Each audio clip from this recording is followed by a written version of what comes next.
All right, part two of grading U.S. coins. We're going to cover VF all the way up to uncirculated. If you've joined me for part one, thank you for taking part. You know exactly what poor, fair to fine looks like.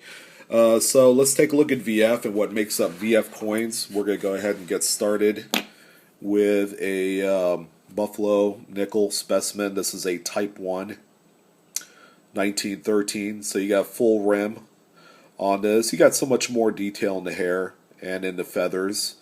You have a lot of the splits associated. You have full ribbons coming off of the braid right here and a full date. Okay, lots of high wear, of course, for VF.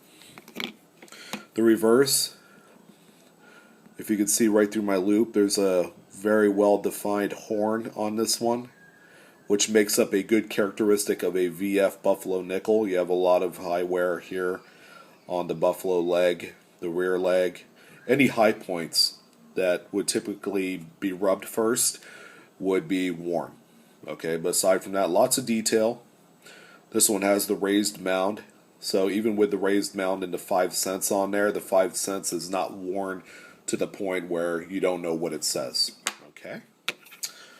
Okay, switching over to this example, a 3-cent nickel.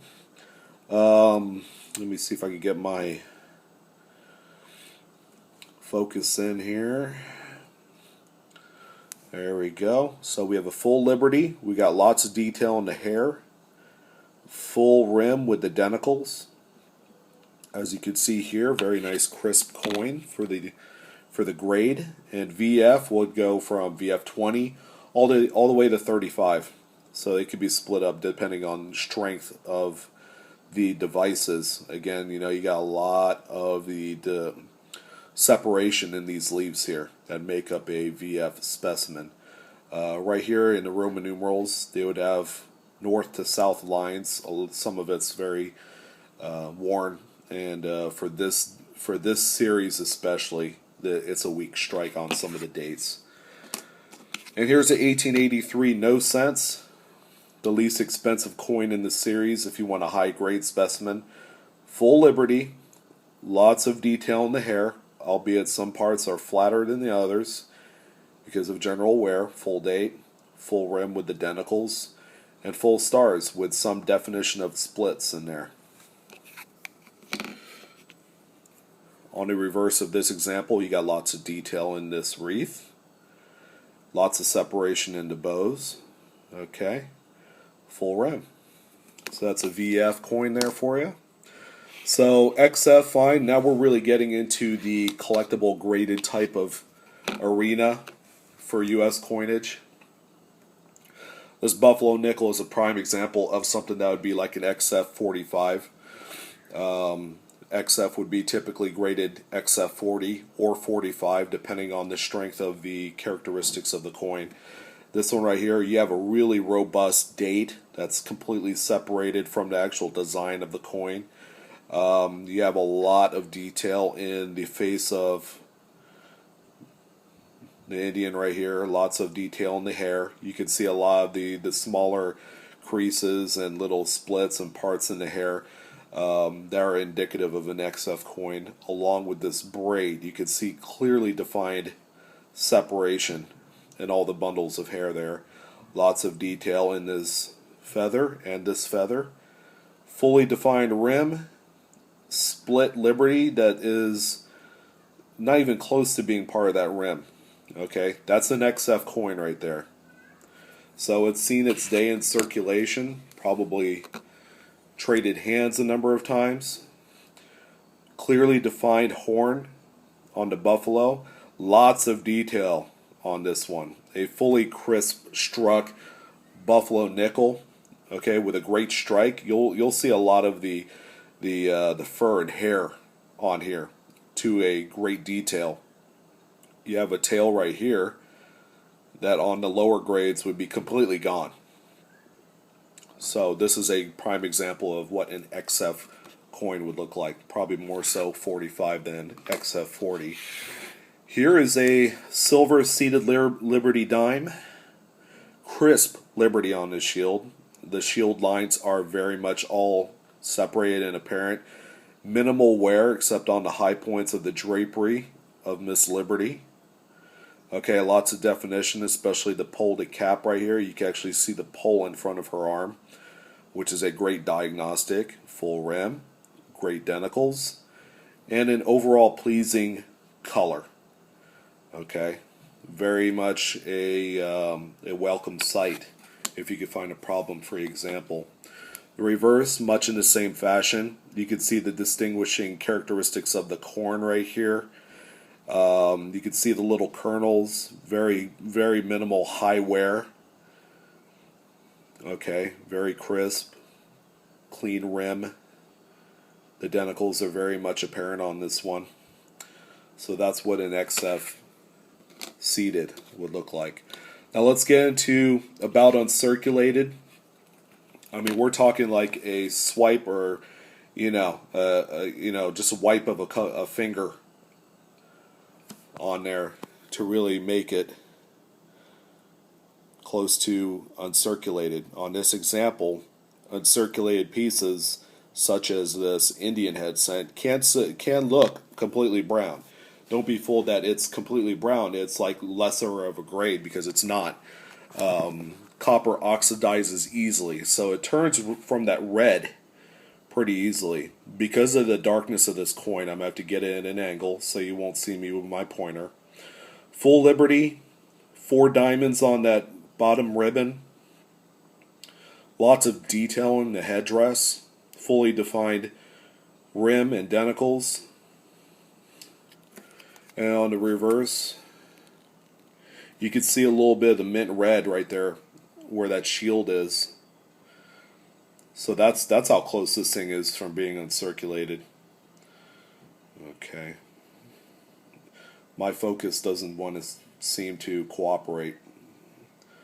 Okay, that's about uncirculated Indian head scent. Here is a silver mercury dime that has plenty of luster. In first glance, it looks almost completely uncirculated.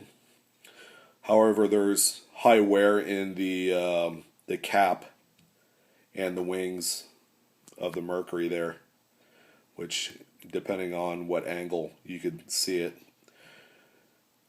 And wear on a uncirculated coin is typically going to come up as a gray and not so much a shiny type of silver color. So if you could see that, there's no luster on that gray. And then the reverse, okay, there's high wear on the olive sprig and on the fasces. But nice luster. Don't get me wrong, this is a nice appealing coin. But to some discerning Merc collectors, they want it absolutely perfect. Okay, so now we've reached the pinnacle of greatness, and that would be your uncirculated coins. We're going to start with a couple copper examples. This one right here, well-toned, well-aged, like a fine wine. You got brilliant red underneath, but you have a smattering of colors. There's virtually going to be no wear as a result of circulation. Okay, but what makes up a uncirculated grade, which by the way goes from MS 60 for mint state all the way up to 70, is the not only the strike, how strong it is, but whether or not it has a few marks as a result of clanging up against other coins, which is typically the case once they leave the mint. They go into these bank bags and then they just bounce around with other coins, and that's what differentiates an uncirculated grade in any which way. So there's a few high marks on the cheek, it's pretty standard. The reverse, a nice copper hue, very lustrous. Okay, here's another example of a Lincoln cent. That would be an a mint state, probably 62-ish. Red, you got a little brown in there, a couple high marks on the coat here, on the rim, that sort of thing. Here's what a nickel would look like in mint state grade. No wear whatsoever. Couple high marks on the cheek right here. fully defined rim, maybe a mark or two from clanging up against another coin.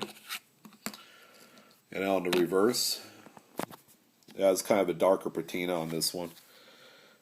There we go. You can see the luster. Luster is a big factor in an uncirculated coin. However, there are some coins, like in copper, which will be completely brown, but uncirculated. It's because it just oxidizes so much quicker than anything else. So here's another example of a Jefferson nickel. That would be considered uncirculated. You know, you have high cheek marks, high marks on other devices in the hair. That's the reverse right there. Crisp. You can see the pillars and Monticello. Here is a uncirculated mint state Merc dime. No wear whatsoever. Lustrous fields. This one would grade out at about a 65, 66. It's really mark free. There you go. And here's like a low mint state piece dollar. I would say it's 61, 62 because it has chatter. Chatter, again, is the effect of other coins clanging up against it. And you can see it in the open fields on the cheek. There's actually a nick on the cheek. Enough nicks on it, though, will downgrade it to an AU. Possibly a problem type coin. But that's the luster there. So with that being said, guys, that concludes the A through Z of grading US type coins. There's a lot of coins that I couldn't get to. You guys are probably, wondering, hey, what does a Drake bust dollar look like, in a specific grade?